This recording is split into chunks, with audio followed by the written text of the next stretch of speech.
First of all, I would like each and every one of you, we are really happy to have you all on board with us today. So let's begin with our session. I am Ananya Tyagi and I will be the moderator for the day.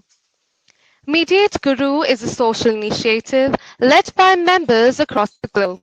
The aim of the organization is to bridge the gap between the general public and litigant. We are creating a social awareness campaign for showcasing mediation as the future and having successfully conducted various international webinars promoting through the world the concept of mediation. We have a station based in 60 plus countries all over the globe. And we are an international family growing each and every day, all thanks to all the supports of the participants we have. We thrive to provide to you the best lecture series through the best speakers around the globe so that you have a value addition today. A theme for today's panel discussion is careers in ADR. Now, since we're living in the 21st century and all we know that law is a concept which is ever evolving. Thus, ADR is a new stream of law which needs to be taken into action and has many career opportunities. I'm really glad to introduce the panels for the day. Mrs. Iram Majid. Mrs. Iram Majid is a APCAM certified arbitrator, an APCAM international certified mediator, and also an IMI certified mediator. She is also the director of Indian Institute of Arbitration and Mediation, executive director of Asia Pacific Center for Arbitration and Mediation, co-founder and Secretary General of International Federation of Mediators in France, advanced mediation training from Harvard Law School, USA. She is also an investor state mediation training program from CEDR London. She has undertaken the program, impaneled as a certified arbitrator and international certified mediator with APCAM centers in Malaysia, Indonesia, Thailand, Hong Kong, Australia, and Nepal. Ma'am is an internationally trained for mediation and arbitration. She has won the BIA-MAC Top 10 Mediators in Asia Pacific Awards 2019. She is impaneled with us today and we are really lucky to have us on board today. I would like to introduce the second panel for the day, Mr. A.J. Jawad sir. Sir has been the mediator since 2007. He is a trainer with the MCPC Supreme Court of India and has trained lawyers and judges in mediation all over India. He is impaneled with the SIMC as an India Specialist Mediator, accredited as a SIMI Level 3 Mediator. He is also the partner and head of ADR services with KDLex Chambers and a global faculty and resident representative of ADR ODR International in UK. He is also the panel mediator with the Bombay Chamber of Commerce. We are really happy to have you with us today. Now, I would like ma'am to take the session forward first. Thank you. Thank you so much, Ananya, for the warm welcome. And thank you so much, Jawad sir, for being here with us on the panel. So,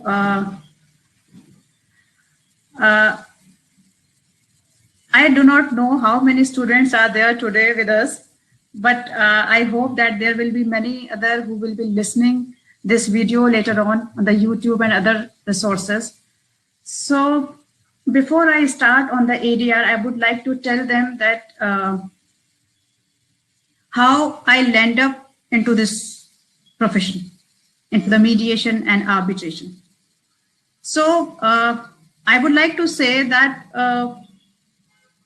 once we are a student and we are inside the boundary of our college, we feel that the life is very simple and very easy for us because everyone is our friend and the teachers used to pamper us a lot.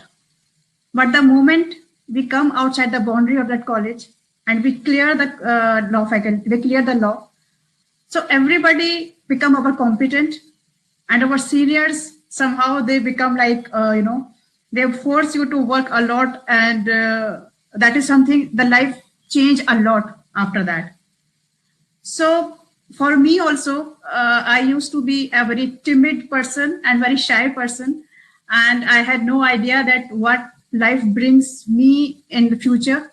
And I never been into much internships and all. I was very shy person, and I belong to not a very big city and all. So I used to be there, and I thought that okay, yeah, we are toppers, and we will be making difference in tomorrow in the legal field. But being a first generation lawyer, I was having a lot of apprehension that what will I going to do tomorrow, and how my future will be shaped up in what I will be going to do in future. So that was something which always be inside my mind, and I was very upset on that. At what will I do, because nobody is there to help me. I am the first generation lawyer, and all those things. After completing my law, I came to Delhi, and only with my mark sheet in my hand. And with that mark sheet, I entered into a chamber and I said, see, this is my mark sheet and I want to start my internship with you. And see, that lady was an angel for me, and she looked at me and she understood that I am really very ignorant and innocent person. And she said, okay, you give me your mark sheet and I'll call you back later. And that lady is Ms. Zubaida Begum, and that chamber is Mr. J.P. Singh's chamber. So I entered into that chamber and I hand over my mark sheet. I thought no need of any kind of CV, do profile and nothing. I just entered to that chamber and I hand over. Luckily, I got the internship and I start my juniorship with her, and I started my practice with that very chamber. And I started taking lot of responsibility. Whatever my senior used to tell me, I do all the court work. I started all the responsibilities, and slowly, I started arguing the cases. My cases started getting reported in the law journals and all. And luckily, in the first 3 years, I got my first arbitration. And that was given to me by Justice Pradeep Nandra Jog. He used to be the judge of Mumbai, Chief Justice of Mumbai High Court. So he gave me first arbitration, and then I never look back. And I keep on getting lot of arbitration from Justice Nandra Jog, Justice Geeta Mittal, Justice Vipin Sanghi, Justice Sanjay Kishan Kaur. So I used to get the work just because I worked so hard with my senior. And thereafter, luckily, in 4 years of my practice, I started working in the mediation center in the Delhi High Court, and I impaneled later on. Now it is a rule that you cannot impanel, before 10 years, but that time it was not such rule. So I impaneled there and I started working over there.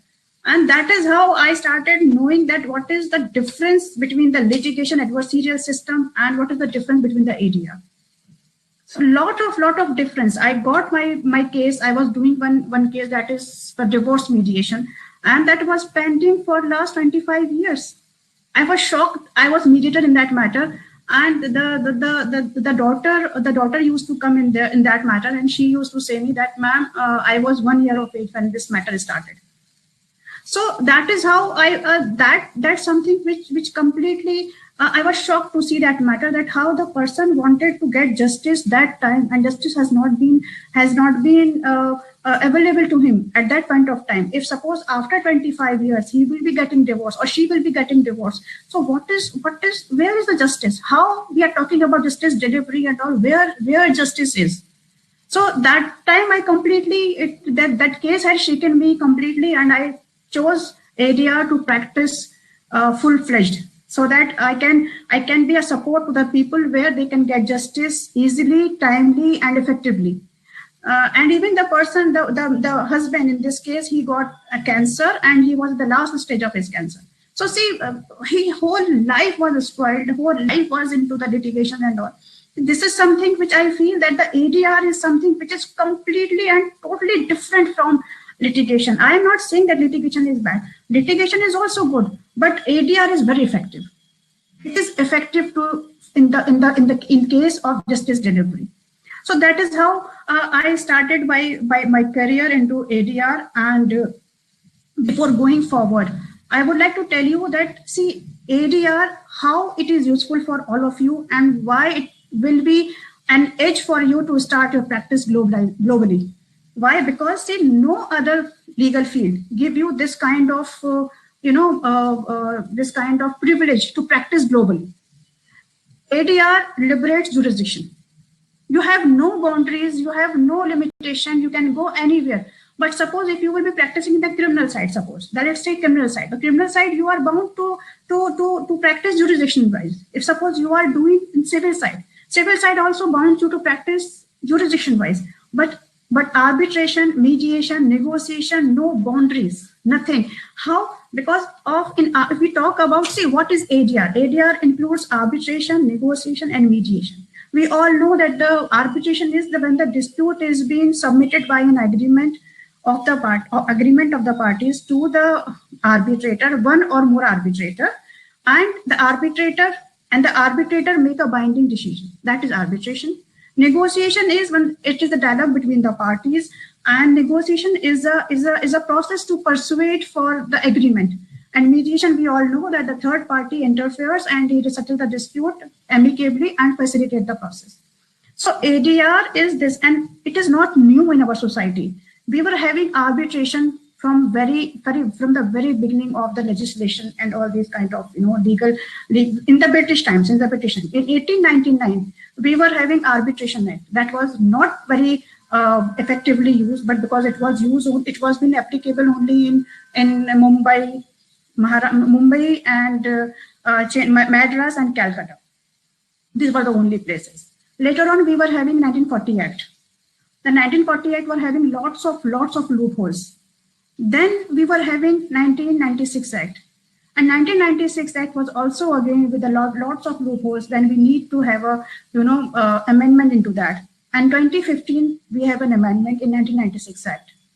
And 2015 amendment was such a beautifully amended entire arbitration. I must say that after that only the practice of ADR and the arbitration is being driven and been getting a very a lead into this field. We got a lead into this field, and I must thanks to Justice Nariman, because he has hammered down entire ADR process very effectively.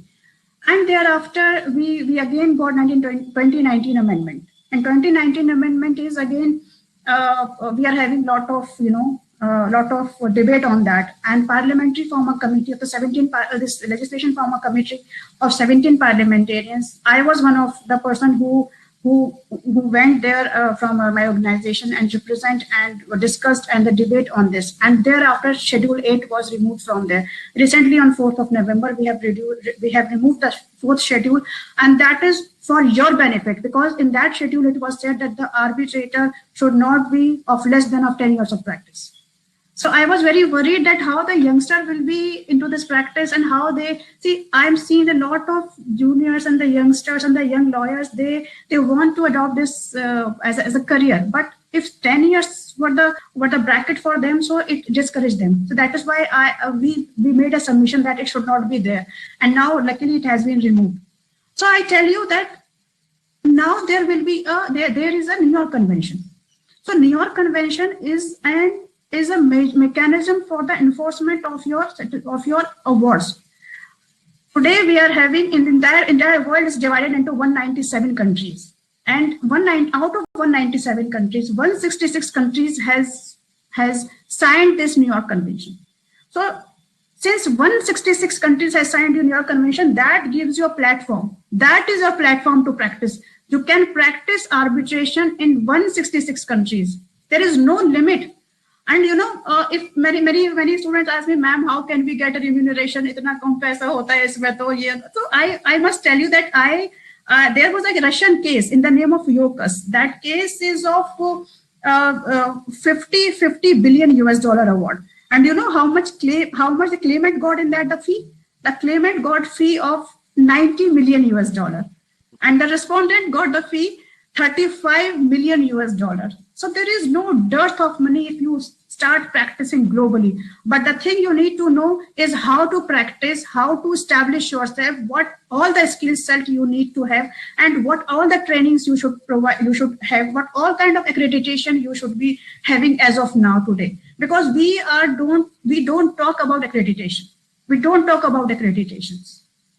And without accreditation, you cannot practice globally. Because accreditation provides you a kind of edge over the other practitioner. It provides you a kind of standard phenomenon so that you can be establish your practice globally. Suppose I am IIAM certified practitioner and Jawad sir is a senior practitioner. So that gives you an edge over other practitioners, and that gives you a global accreditation. That is a global and a standard practice. So without that, you cannot practice. So today I will be telling you that how you can enhance your skills, since you all, maybe the students, maybe the young lawyers.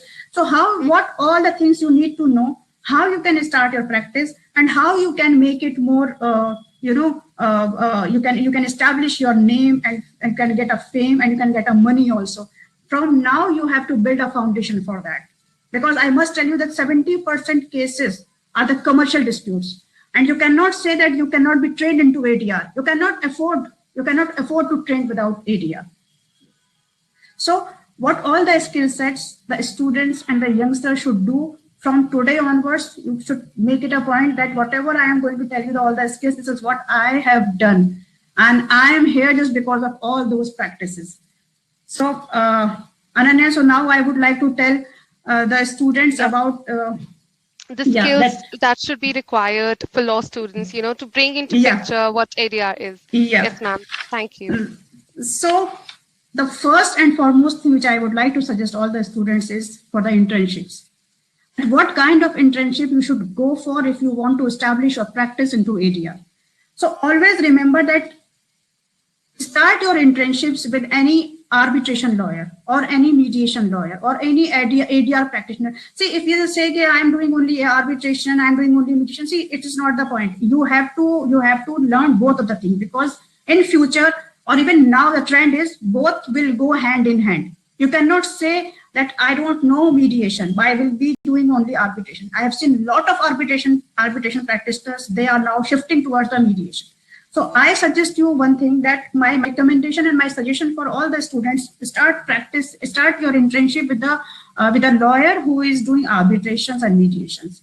You should also try to approach to the centers, like in Delhi we are having Nani Palkiwal Center. In other places also there are a lot of centers. So start your career, your practice with the centers like the Nani Palkiwal. IIAM also provided internships as well. So, and Delhi High Court International Arbitration Center is a very good center which provide a lot of opportunity to the youngsters. Even Singapore International Arbitration Centers, you can enroll yourself as an intern over there. LCIA is also providing that. Malaysian International Arbitration is also providing that. Even this Chinese, there is one center that's also providing, but for that you need to know a little bit Mandarin as well. So that is why many people are not going over there. But Dubai is coming up as a good place to work and intern. There are a lot of construction arbitration in Dubai, so you can go and you can start your internship. Even UNCITRAL is providing the opportunity for the youngsters or the young students for internship, because UNCITRAL is having different working groups. So you can go and start your internship with any working group where you will be having your interest. Like ODR, there is working group 3. For ADR, there is working group 2. For investment, working group 3. So you can go and establish yourself in those institutions. And you can also start with any retired judge who's doing a lot of arbitration. So you can know how to manage the file, because case management in arbitration is absolutely different than the case management in litigation. So there you need to know how to keep the record, how to manage the file, what is the importance of the procedural orders, all these kind of things. And vice versa, the same thing is with the mediation. So once you will be starting your, see, many students, they are joining with me and they are with me. Now it is very easy for provide them the link and they join me in my arbitration and my mediation as well. Where the party is not having any problem, they also join me in my mediations. So this is one thing which I would like to tell you. And further, it requires further crystallization. Like arbitration and mediation, we are having construction arbitration, investment arbitration and mediation, divorce mediation, and this kind of crystallization. So if once you will be doing internship, after that you work for the crystallizations and the small areas which will be, you can focus on that. You should not forget to practice in the court, because arbitration, it says in section 19 says that CPC and evidence is not applicable on that, but it doesn't It is like once you go for the enforcement of arbitral award, if you go for the challenge to the arbitration award, then you should be going to the process of the court. So that is also one thing which is very important for you. You should work in the court, and you should get your internship in the court. So from the first year, try to establish yourself in this kind of in this way. Second thing is moot competitions. Moot competitions, which I must suggest to everyone, either it is domestically, either it is internationally, please do that. Please join that. We don't have arbitration moot competition like we are having Vienna, Viz Vienna, and Hong Kong Vienna. But now Tankha is in NLIU. Tankha is going to give you that kind of platform. The Tankha moot, I think that is on the arbitration now. It's been in the March or April somewhere. So that is something. These kind of moots will give you not only could not enhance only your oratory skill, but you will be researching a lot of things on that. You will be preparing your memorandum, and see, you will be acting also. So that's thing which you will not get anywhere, to act and to prepare and to research. The three things you will be getting together in a moot competition. And this is something which is your personal skill. But I will tell you that what moots could give you. The moots could give you the network. So that is how you develop your network. And I must say that your network work more than your work. Your network is more important than your work. How to build up your network? See, in mediation, moot competitions and all, see, all the people who are like-minded, they come together. We are in one circle. All the stars on, like if you talk about ICC Paris competition, so all the big stars are there on the same floor, and you can have a chance to meet them. If suppose you will be participating in this kind of competition, but there will be a chance to connect with the students who are of your same like-minded. Because if you will be going to Paris, if you will be going to Hong Kong, if you will be going to Vienna, if you will be going to other places, there will be a commitment in your mind, and the other person who are coming there, they also have same commitment. So you people will be having same thinking and same like-minded people. So you will be having the same kind of network over there. So you can build a kind of network that will give you a lifelong relationship. I must tell you, I'm enjoying that. That is why I'm telling you. See, whatever I am telling you today, it's my own personal experience. What I have done, that is what I am giving it to you, because I feel whatever I am having, I should give it to the students, because this is what I will get back tomorrow. So I don't want to keep any information, any knowledge with me. It's all for you. It's all for a student, and anything for the students. This is what I mean to say. And there, one very important thing I would like to tell you, that if any one of you is not having a LinkedIn account, please create that. Please do create your LinkedIn account. If you don't have the LinkedIn account, that means you don't have any identity as of now. LinkedIn account is your identity. It's your business card. We are not meeting physically. We are not giving any card to everybody, but LinkedIn account is what we are expanding our network. So whenever you are in the student life, please have your LinkedIn account, give importance to it. Try to make a network of your own taste people, of your own like-minded people. And if you don't have a LinkedIn account, please create it today and send me the first friend request. I see, this is what I keep on saying in many webinars, and I swear I get first requests from many students.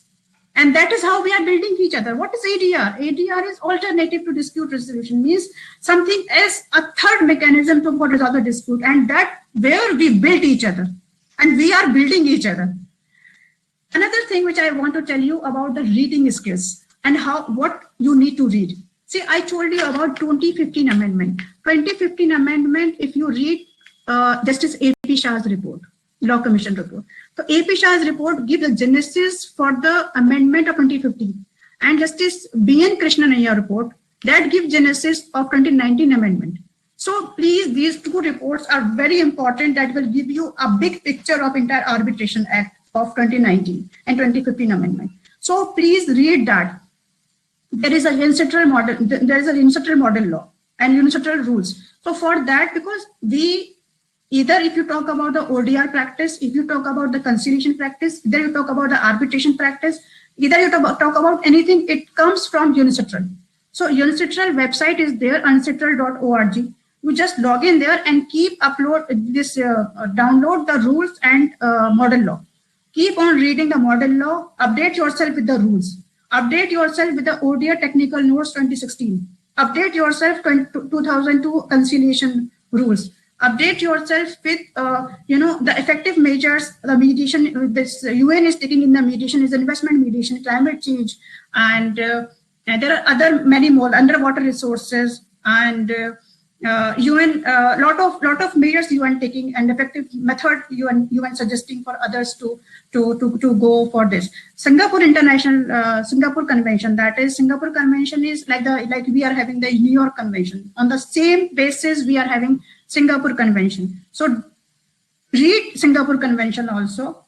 Beside this, there are certain soft laws. The soft laws is like there are IBA guidelines. So we should know what IBA guidelines tells us. IBA guidelines is on the investment mediation. IBA guidelines on how to conduct evidence in ADR, arbitration and all. How to call experts, how to, about the conflict of interest. See, all these things you will be getting in IBA guidelines. You should read the CIAC rules. You should read the HKIAC rule. You should read the CIAB rules. You should read APCAM rules. You should read IIAM rules. See, these are the rules which gives you the procedure how arbitration and mediation should conduct it.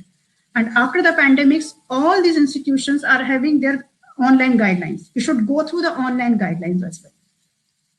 And thereafter, what I suggest you, if you want to read some books, so I suggest you to read the book in arbitration. So first of all, Bare Act should be your Bible. Bare Act should be your Bible. I will say it again. And thereafter, if you want to read this, domestic arbitration, you should go for the Markanda. PC Markanda, that is a beautiful book and very exclusive, and it will include everything. Thereafter, Gary Bond, that is also a very, very good book. And I personally like Redfern Hunter. That is a beautiful book on the arbitration. That is the international arbitration if you want to read. So if you want anybody a link for this, a PDF link for these books, they can message me in the LinkedIn. I will forward you all these links for this. Thereafter, how to build yourself into this area. For that, I feel that you should become member of different institutions. Because see, you are young, you are junior, and there are a lot of institutions which are giving the free membership to the institutions, or under 14 membership to the institution, like HKIAC. HKIAC is giving student membership free. Otherwise, it's having a cost, but for you, it's free. CIAC membership, it's free for you. LCIA membership, free for you. CIAB membership, student membership is free for you. Likewise, we are having a lot of institutions membership free. ICC membership. The benefit in getting the ICC membership is if you will be member in the ICC, you will also get a chance to become a regional head, being a student. And CRB also, you will get a chance to become a young ADR professional in that. So that is all the ambassadors.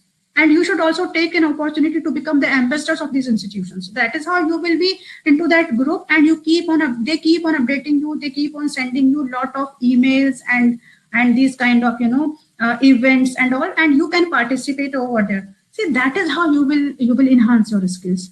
Otherwise, no arbitration with the 6 months, with the 40 hours training at the 6 months. I seen that the arbitration syllabus in many colleges, because I teach in many colleges also. I attend faculty in different colleges, so I have seen the syllabus of arbitration. That is something which will give you the information about the provisions. But if you want to enhance your skills, so these are the institutions which will give you, a broad picture that how we will be using it into the practice. And a lot of students, many students, they are becoming the ambassadors in institutions. And recently there is one arbitral intelligence, this organization, and they are appointing a lot of students, they are ambassador from India. So you can also join those kind of, and that only you will get in the LinkedIn. That again, I am saying that you have to build your network. And I say that the network work more than your work. So that is another thing. And beside that, I would like to tell you that the lot of training programs are there. So how to choose that training program and what that training program will give you edge. So suppose tomorrow you want to establish your ADR practice, you want to establish arbitration practice. So in arbitration practice, you don't require any such kind of arbitration training program unless you want to be clear on the provisions or the process.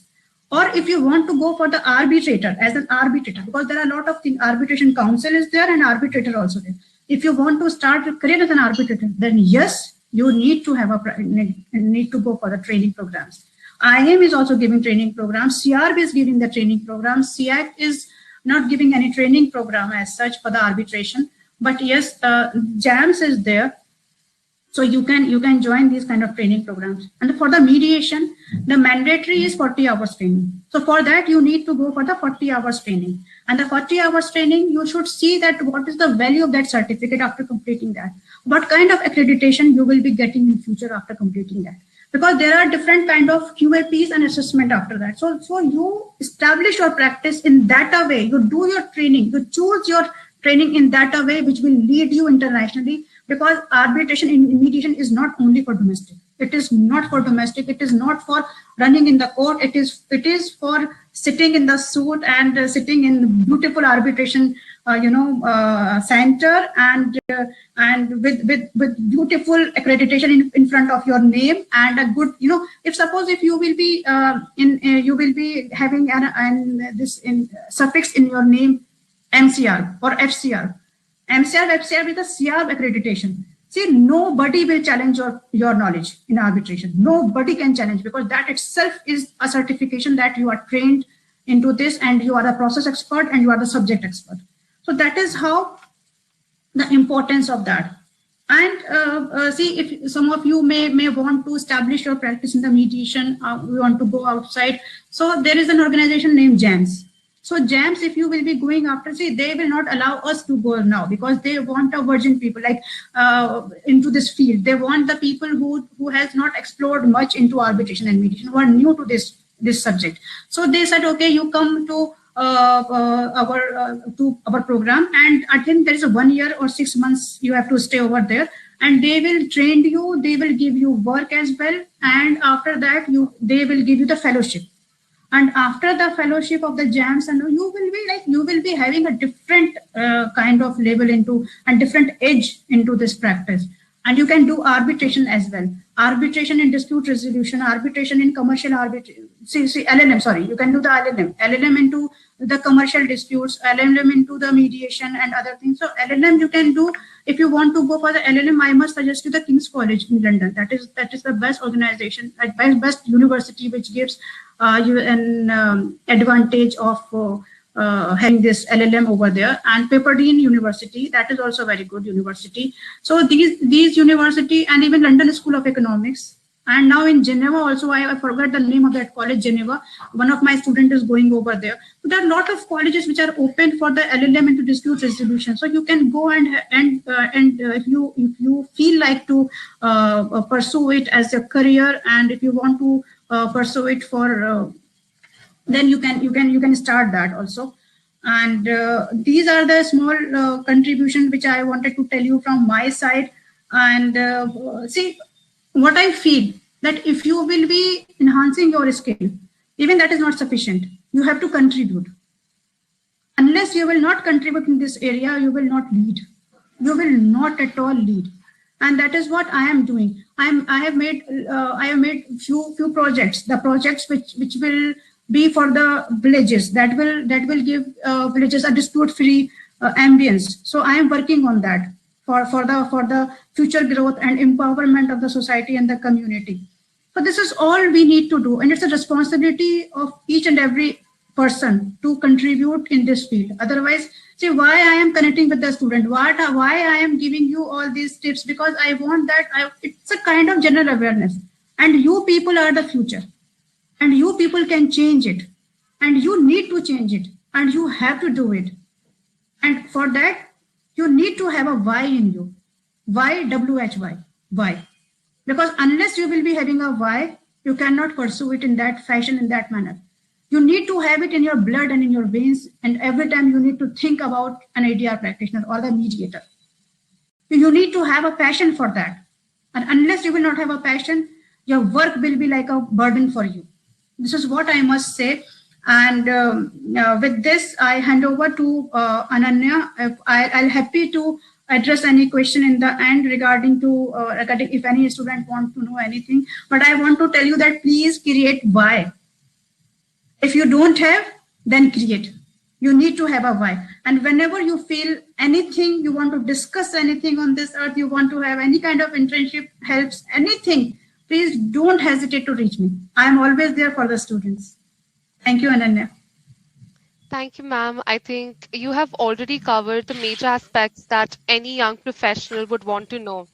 When we are new to a field, we don't know how to, take a stand and present ourselves. And you have explained it, and you have covered all the dimensions that were required. So thank you so much, ma'am.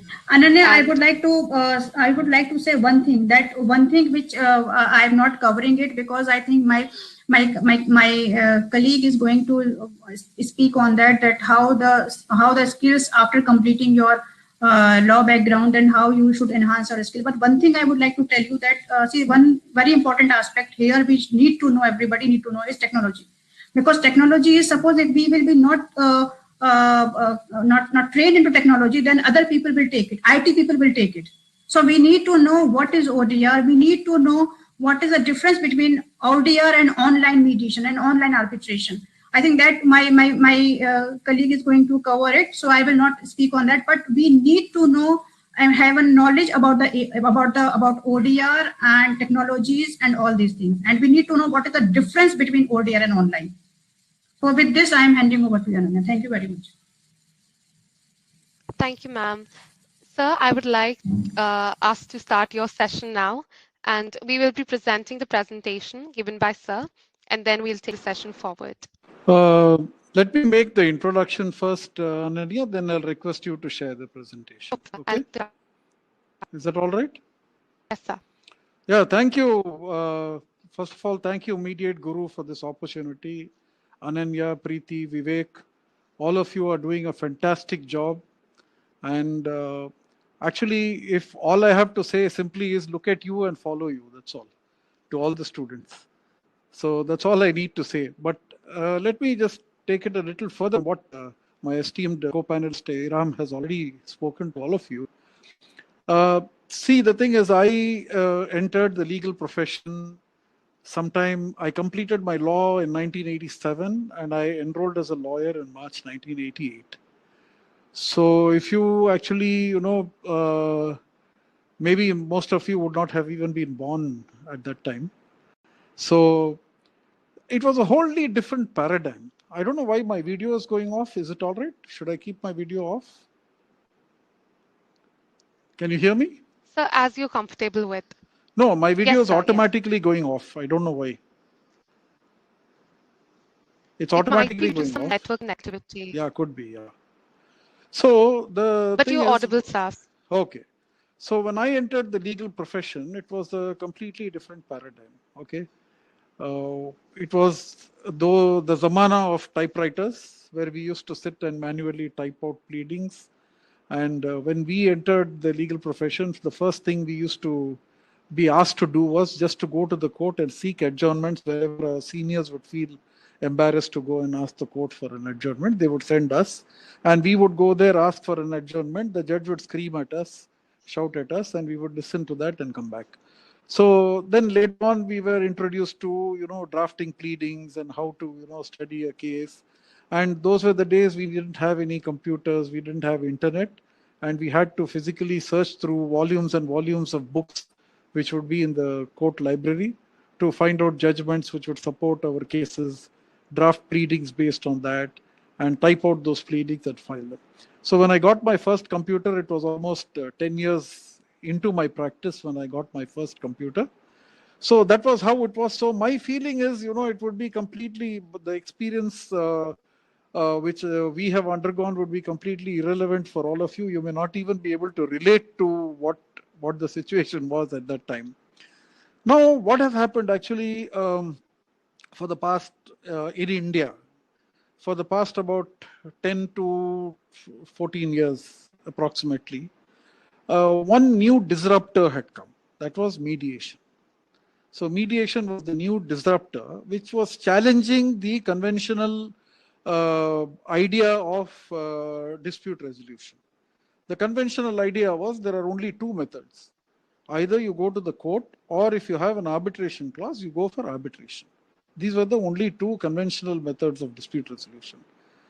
Of course, people, they would try to negotiate with each other in their own way, and if invariably the negotiations would fail, and they would land up in the lawyer's office. And from the moment they enter the lawyer's office, they lose control of the dispute because it takes off on a trajectory of its own. It has its own path, and what they may really be needing would be completely different from what they ultimately get through the court. So whether you're a winner or loser, it made no difference because ultimately you were unhappy with the outcome because it would have come at a very heavy cost. For example, I just completed one proceeding in Supreme Court very recently. About 5 weeks back, we got the order. This was a matter that has been pending since 1984, a specific performance suit, and we got the final. It reached finality before the Supreme Court in 2020 through a virtual hearing. So mediation came as a disruptor because it said that you don't really have to, regard each other as adversaries. You don't really have to, discredit each other. You don't really have to attack each other. You don't really have to go about proving your point. You can always sit together and with the help of a neutral, you can talk to each other and try to find a solution. Now, what happened actually in 2020 is, as we all know, it is I think in human history, this is going to be remembered as one of the most important years, as important as the Second World War, or, when the Hiroshima was attacked, or when India got independence. So as significant as all those years, 2020 is a very significant year, not just for one country, but for the whole world, for the entire humanity, actually. And all of a sudden, a new disruptor came on the scene, and that was technology. So technology, what would have probably taken maybe about another 10 or 15 years to achieve, was achieved in a matter of 6 months.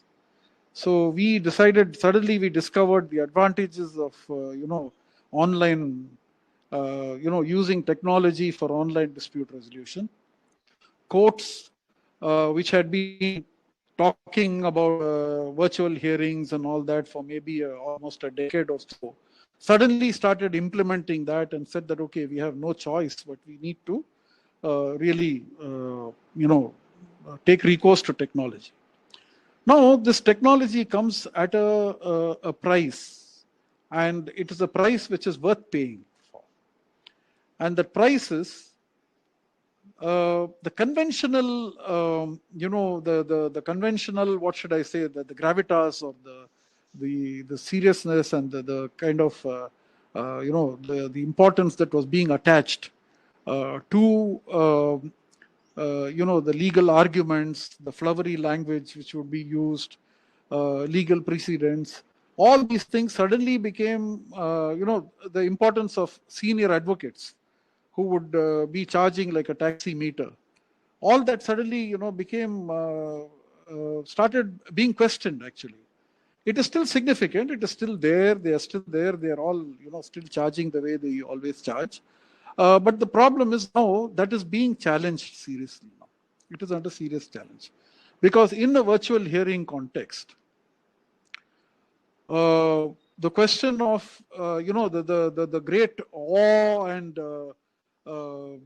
thing that kind of feeling that used to be inspired by seeing the judges walk into their courts, all the sounds that would come, shoo, shoo, and people would be asked to remain silent, and the judges would mount the dais and looking very seriously, bow down to everybody, and everybody would bow down to them, and everybody would be sitting over there, and senior advocates would argue matters with a lot of flourish, with a lot of, embellishments.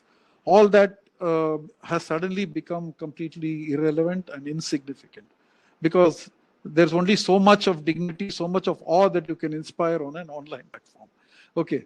And most important, also the ADR methods like mediation and conciliation have come into a lot of prominence for the simple reason that they are very amenable to these online platforms, and they can be, very easily used to resolve disputes. Now, Just yesterday, I'm, as you would have seen from my profile, I'm a global faculty with ADR International in UK. And they have started a program called DDRS. It is a trademark program. They have actually trademarked the DDRS logo. It is Digital Dispute Resolution Specialist. So the idea is to create a panel of dispute resolution specialists. We will not be calling them as lawyers or attorneys or advocates or arbitrators or mediators or anything. They will be digital dispute resolution specialists who would be trained and who would be well versed across the board to use any dispute resolution system appropriately for resolving disputes. Now that was launched yesterday, and we are really looking forward to bringing about a sea change in the way we look at disputes and in the way we resolve disputes. Now recently I was one of the speakers in yesterday's the launch. We also had a webinar, call-in rule. I'm sure many of you who are very closely associated with mediation would be knowing about call-in rule. He was talking about a book written by Richard Susskind. Now, Richard Susskind is a sort of Nostradamus in respect of the legal profession, because for the past 20 years, he has been predicting the kind of changes that would be coming about in the legal profession. So here is where I would like to share the slides. Can I start it, or would you like to start it? Can you see the slide? Yes. Yeah. It's So how the legal profession is going to look in the future? Is there any way we can shift the videos? Because thanks. So he's written a book, Tomorrow's Lawyers: An Introduction to Your Future. Now, the shift in the legal paradigm, how the legal paradigm is going to be shifting in the future, is what he's talking about. And I think it's very important for all of you to read that book in order to be able to understand as to how the legal profession is going to be in the future and what you can really look forward to. Now, he compares today's legal paradigm with what is going to be tomorrow's legal paradigm. So he has divided into how the legal service is going to be and how the legal process is going to be. So so far as the legal service is concerned, today's legal paradigm is advisory service. So most lawyers are known as legal advisors. They advise the clients. Now in the future, it's going to be information service. I will be coming to, the kind of legal professionals that he is describing for the future. Today it is one-to-one. Okay, so a lawyer advises a client. Tomorrow it is going to be one-to-many. Today it is a reactive service. There is a problem, you go to a lawyer to help the lawyer to help you to resolve the problem.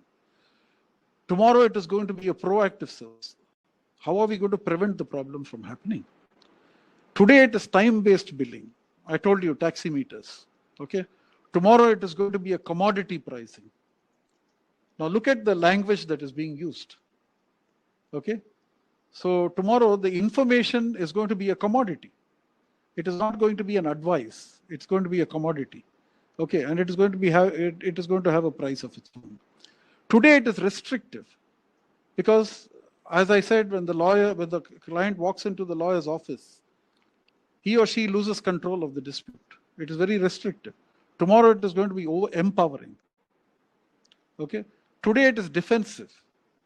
Okay, you are only defending yourself in an adversarial proceeding, or you're attacking somebody. Tomorrow it is going to be pragmatic. Now, all these qualities, if you see, except maybe the concept of information service, will be applicable to the disruptive process of mediation. Because mediation is an empowering process. It is a pragmatic process. And legal focus will be shifted to business focus. Now, coming to the legal process itself, today it is legal problem solving. Tomorrow it is going to be legal risk management. So people are not going to be talking about solving the problem, but preventing the problem. How do we avoid that risk of getting into a dispute? So today it is dispute resolution. Tomorrow it is dispute preemption. How do we prevent the dispute? Today it is publication of law. Tomorrow it will be promulgation of law. Today it is a dedicated legal profession. Okay, you're a lawyer, you're an attorney, you're an advocate, you're a solicitor, you're a senior advocate, whatever you may be.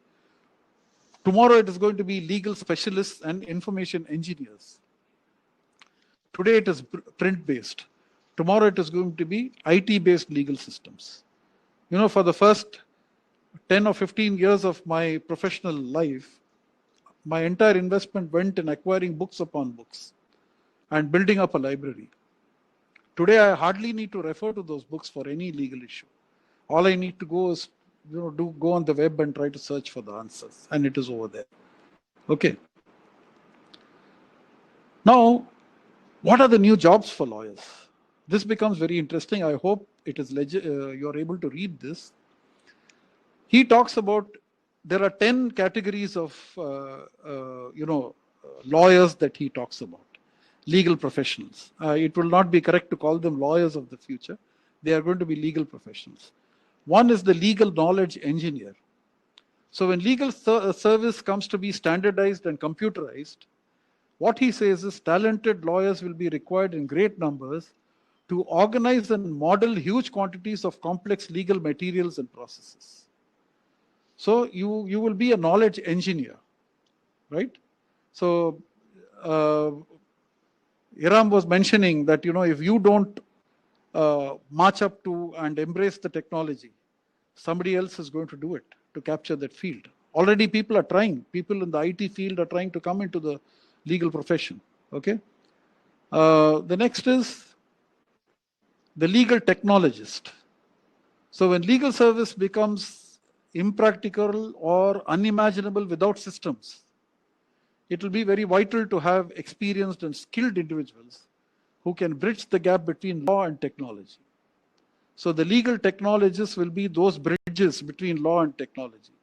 So what is important to bear in mind, and what I would like our audience to hear is, keep in mind is, or understand is that it is not enough if you're just going to study law. It's also important that you keep abreast with technology.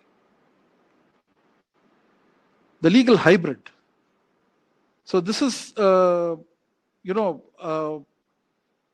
see today what happens, like for example, if you want to be a mediator, you need to have some basic working knowledge of behavioral sciences, how people behave, psychology of conflict. So what you do is you undergo some, short-term courses or maybe some certification courses. But for tomorrow's needs, he says that the legal hybrids of tomorrow will be formidably schooled, unarguably expert in the related disciplines, as strategists, as management consultants, as business advisors, market experts, deal brokers, organizational psychologists, and the rest. And they will be able to bring considerable value to the legal services they offer to the clients. Legal process analyst. Now, this is a very interesting one, because the job of the analyst will be to subdivide the assignment into meaningful and manageable chunks. Divide them into different categories as to which category needs what kind of expertise. This needs research on the legal aspects. Yes, this will be done. This needs to be, the interpretation of statutes needs to be done by somebody. The technology aspect has to be dealt with by somebody. So the kind of, dividing them into chunks and identifying the most appropriate supplier of services for each. So there's going to be a lot of, synergy between, these different categories of the future lawyers. It requires a deep legal insight and experience, because without that legal insight and experience, for example, just an IT expert may not be able to do this process, because you need to have that legal background to understand and what really needs to be done. Okay. Next is legal project managers. So once the work of the legal process analyst is done, the deal or the dispute that has been decomposed and prepared for multi-sourcing.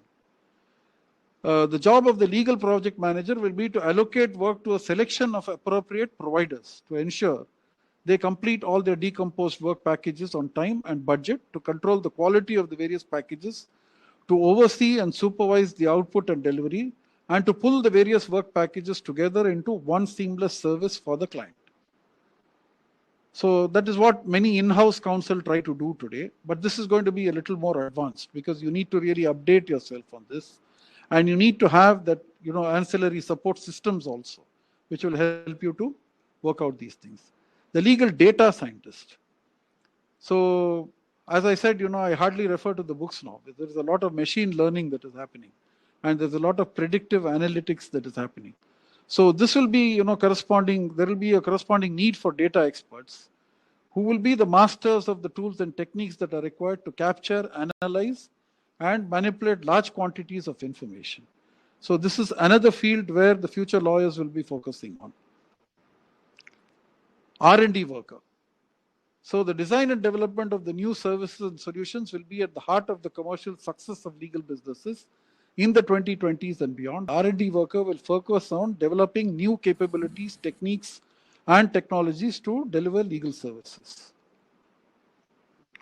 The ODR practitioner, which we all are now. We have started doing, online practice, and this is what I was talking about, the DDRS, the Digital Dispute Resolution Specialist, who will be advising the clients on how best to use online facilities and be experts in resolving disputes conducted in electronic environments. So we have concepts like we were discussing yesterday, about what is known as digital empathy. How do you establish empathy in a digital environment? How do you show people that you're empathetic? Now, these are all challenges that are going to be coming. Okay. How do you build that rapport across the digital divide? So these are all the challenges. And these people, these DDRS specialists, the digital dispute resolution specialists or the ODR practitioners will be experts in that kind of thing. And next is the legal management consultant. So this many in-house legal departments, they have their own internal management issues. Okay, for example, what is the strategy they are going to follow to develop the business? How the team building is going to be done? How the know-how development is going to be brought in? And how the technology is going to be used to, to the optimum. So now what these firms will be doing is they will be setting up their own full-time, consulting practices to advise in-house legal departments. So these are all things that are going to be happening in the future. And the legal risk manager. So the legal risk managers will be more proactive, as we saw, how the legal services are going to be changed. It's going to become more preemptive. The focus will be on anticipating the needs of those they advise on containing and preempting legal problems. So if you look at all this, I think we can end this. If you look at the future, it is, the whole, the conventional understanding of the legal profession, how it is perceived and how it is looked upon, is going to be undergoing a huge transformation. And in my days, okay, it should take 10 years for us to establish a practice. Okay, and for those 10 years, it used to be very difficult to even get married because you don't have a base, you don't have a real income sort of to show, and how do you take over the responsibility of a family? But that is changing now. Okay, that has changed, in fact, and I'm very happy to see. We have people like all of you are here, MediateGuru. I invited Ananya Agarwal to be a part of this. She has started Excuria International. Then there are, we have Pranjal Sinha, Akshita Ashok, who have started Sama. Then we have Namita Shah, who has started Pre-Solve 360. Oh, these are all youngsters, who have embraced technology, who have understood the disruptive potential of technology and how it can really change the whole legal paradigm. So my, I don't know whether I'm really qualified to give the suggestion, being the dinosaur that I am, but I am one of those dinosaurs who has been able to adapt to technology, actually. So I'm very comfortable doing my online mediations. I'm very comfortable attending online hearings. So it's very easy for me. So fortunately, I have been one of the lucky ones, and I have seen many of my colleagues struggling to really adapt themselves. And first yesterday, Colin was pointing out that first, there is a Zoe Giannopolo was pointing out in yesterday's meeting that first there is the denial. No, it's not going to work. Then there is anger, because I am seeing that anger among my colleagues, because they feel really offended. They feel that this technology is taking away their ability to do their work effectively, without realizing that this technology is going to be the future. And then they slowly come around to saying that, okay, let's undergo the training and let's see how it is going to work. Then they realize, okay, the eureka moment, oh, it works, okay? And then the acceptance, okay, this is the reality, let's accept and let's face it. And then comes the preference. So fortunately, I'm in that stage of preference where I really prefer, because even when I'm called by the court to come and do mediations, on-site mediations, I tell them that, sorry, I'm not able to come, please, I would be very happy doing the online mediations. So you see how this transformation has come about now.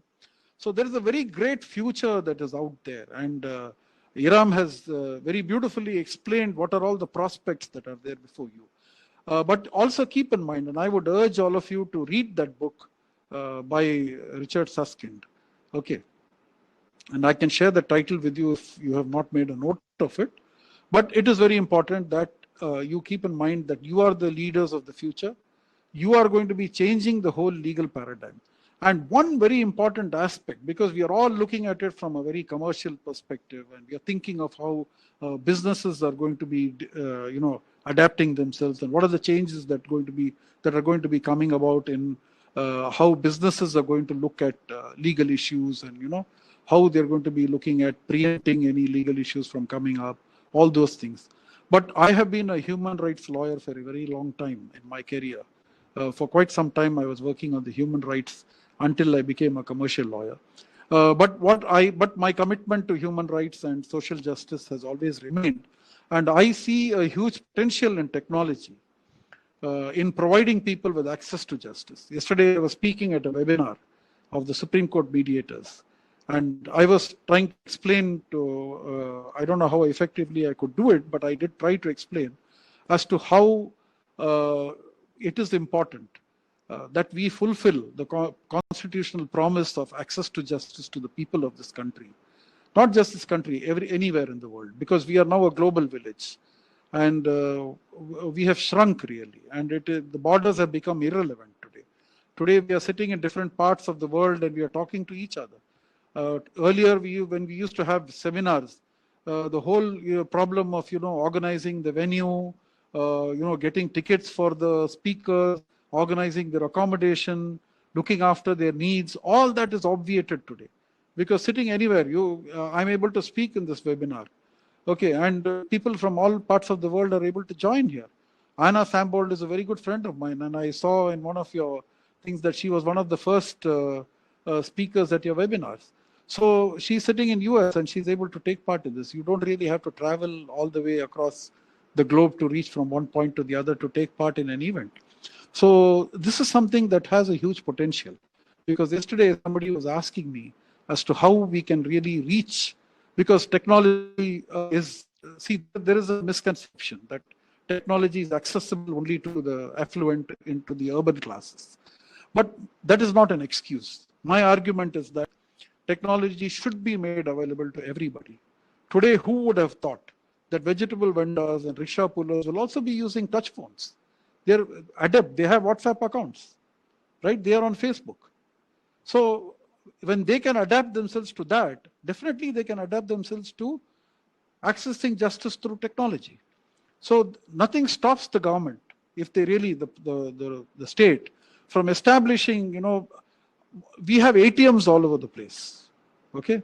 Similarly, we can set up kiosks with people who are legally trained, pay them good salaries, and help them to address people's problem and solve them by using all these virtual platforms. Why can't it be done? So the potential of technology is very huge, and technology has to be a part of your conception of how the legal profession is going to be in the future. Okay, so I would urge all of you to really seriously consider that, and I'm sure all of you are tech savvy, because much more than us, and I'm sure all of you don't need to be really told this, but you need to look at ways and means of how you can make this tech. Because see, one thing is, you don't really have to struggle in the legal profession today, like how we used to struggle in those days to get a foothold in the legal profession. It used to take us 10 years before the judges would take us seriously and would really listen to us. But you don't have that problem today, because the field has expanded. The field has expanded, and there is a scope for doing a whole lot of things. You don't necessarily have to don the black coat and the gown and wear a band and go and stand in the court today to be a lawyer. You can do so many other things as lawyers, which Richard Susskind has already pointed out. So my feeling is we are on the cusp of a huge transformation that is going to be happening, and thanks to COVID. Though I feel really sad about the number of lives that have been lost, but it has fast forwarded what could have happened maybe 10 or 15 years down the line. It has fast forwarded it to almost 8 to 9 months.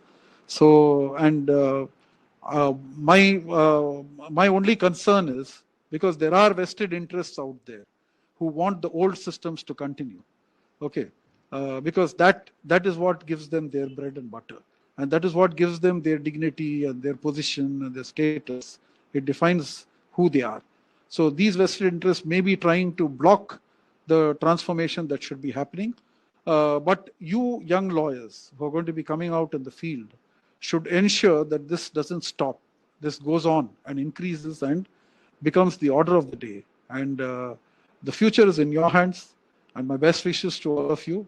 Thank you. God bless. Thank you so much, sir. And now we have certain questions, but because of the limitation of time, we're going to take only 2 questions. Either of you can answer them. So the first question, though it has already been answered in both of your speech regarding it, that how does a person improve their ADR practice respectively? So any one of you can answer the same. I think Iram has answered that. If she wants to add anything to that, I think that will be good.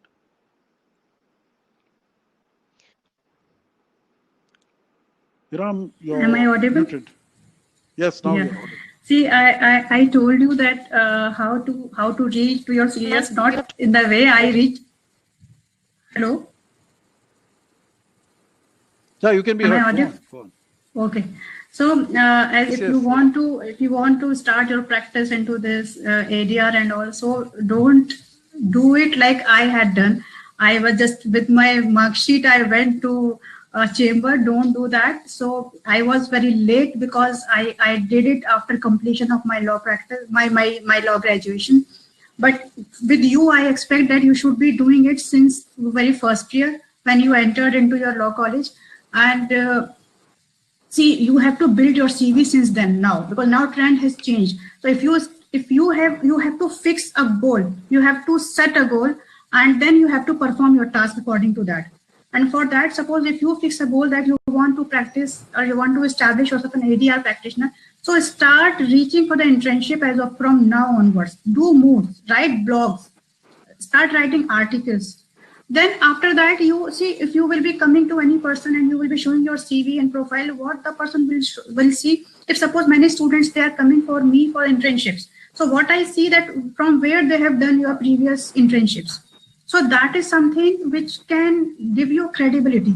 And many of the students who have done from my institution and with me, they go to some other place. Then I get a call from that place. Hey, Iram, you know this student? I said, yeah.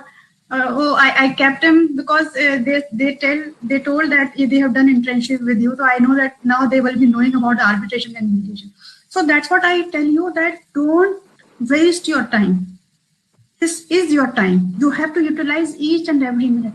Be restless and start approaching to the institutions, start approaching to the lawyers, start approaching to even you can talk to your teachers. If at the meantime, if you don't have any tasks, you can talk to your teachers. Ma'am, if you want us to assist you in any research and assisting any work and all that, you can also do. See, research is very important in arbitration and mediation. These days I am doing lot of research work and I am coming to know that there are lot of areas. If you talk about ADR, ODR, if you talk about ODR, lot of space to work in each hundred of offshoots from ODR itself. So lot of area to work, lot of research to work, lot of thing to develop. The only thing which you need to have a passion. You have to have that kind of passion in you. That is what I say. Like anytime you want to reach me, I am available on LinkedIn. I am available on WhatsApp. I am available on Facebook, Twitter, everywhere I am, Instagram. So wherever you want to reach, please do so. I'm happy to help you. Yes, ma'am. Another question is whether it is necessary to undergo, as you mentioned, the 48 hours of mediation course that you undertook. Is it compulsory even after pursuing an LLM, either in a foreign country or within India? Okay, that's a good question. See, if you have undergone an LLM, specifically in a subject like mediation, for example, if you choose to undergo, Maharashtra National Law University is one of the first to offer a master's degree in mediation. Okay, so if you're undergoing a course like that, even then, I would still urge you to undergo as many 40-hour trainings as you can from different institutions. IIAM is there, ADR, ODR International is there, so many other institutions are there. If it is, the courses are a little expensive, undoubtedly, okay, but for students, there are discounts that are available. So the more you undergo training, the more you get exposed to different kinds of, each training has its own way of teaching you things. Each trainer has his or her own perspective. They have their own styles and they have their different ways of doing things. So it's very important for you to, but choose them carefully, because choose them based on how up to date they are in terms of their adaptability to technology and how advanced they are in using technology for these purposes, and get enrolled and get trained over there. Okay. And if you can also possibly specialize in subjects like psychology, like other, management, all these things, if you can't do any courses, even if they are short-term courses, it doesn't matter. But it gives you a lot of inputs. Keep reading a lot, okay? And keep, as Iram already said, keep writing, because writing gives you the kind of exposure that is needed. And don't just write casually, because sometimes when we ask interns to write something, to write an article, they come up with a very shoddy job without proper research. You need to do a lot of research, okay? You need to do a lot of study. There's a whole lot of material. The internet is the greatest teacher, if you ask me. All you need to do is search for the material and keep learning from there. Because the world is going way ahead. The world is advancing very fast. Dispute resolution, now artificial intelligence is another, just, transcending technology. Okay, another part of technology. Artificial intelligence is another disruptor.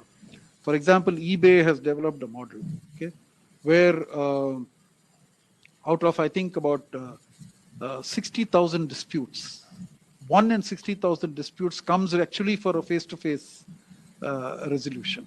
Okay, the rest of them are solved by the AI itself. The EU has come out with an ODR, process, a mechanism. So these are all developments that are happening. So what is important is you need to keep abreast of these developments. Okay, be a part of organizations, join organizations which are working in these fields. Okay, join offices or firms which are up to date in technology and which are really, ready to adapt, and which are willing to consider innovation. Okay, no, don't join firms which are still sticking to age-old practices and who don't want to, shift from their comfort zones. Go to firms which are really, forward-looking, futuristic firms, which are looking forward, and people who lawyers who have got the lawyers, mediators, who have got the futuristic trend of thinking. So that is very important.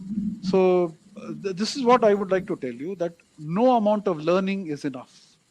Okay, I have personally, I have undergone at least 6 mediation training programs. Okay, and I have undergone 3 trainers training programs. And I don't miss an opportunity even today. If some new program is there, I do a bit of research to find out the background of the trainers and the faculty and all that. And if it is really worthwhile, I really join that program and I try to learn more. Because learning is a never-ending process. Okay. And what is more important is the ability to unlearn. So for you, it is very easy because I always, find it such a pleasure to train students, because I do give a lot of coaching to students who are appearing in competitions, so taking part in mediation competitions. And it's such a pleasure to work with them because they come with such fresh minds, unlike the elderly lawyers whom we train who are so fixated on their ideas. So these are all things that you need to keep in mind and keep learning, keep learning. There's no end to learning.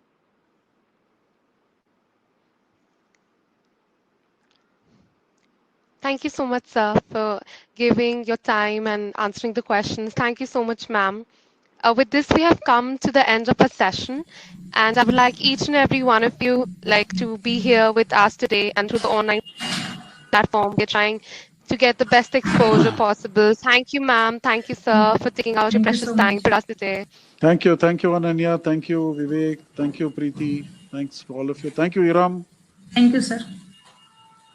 Thank you so much. The feedback form will be opened. It's already available on the chat box. Kindly fill the same for your certificate completion. And with this, we come to the end of our session today. And we will be back with more sessions in future, and we'll keep you posted. Thank you, participants, Thank you, for ma'am. your patience. Thank you so much.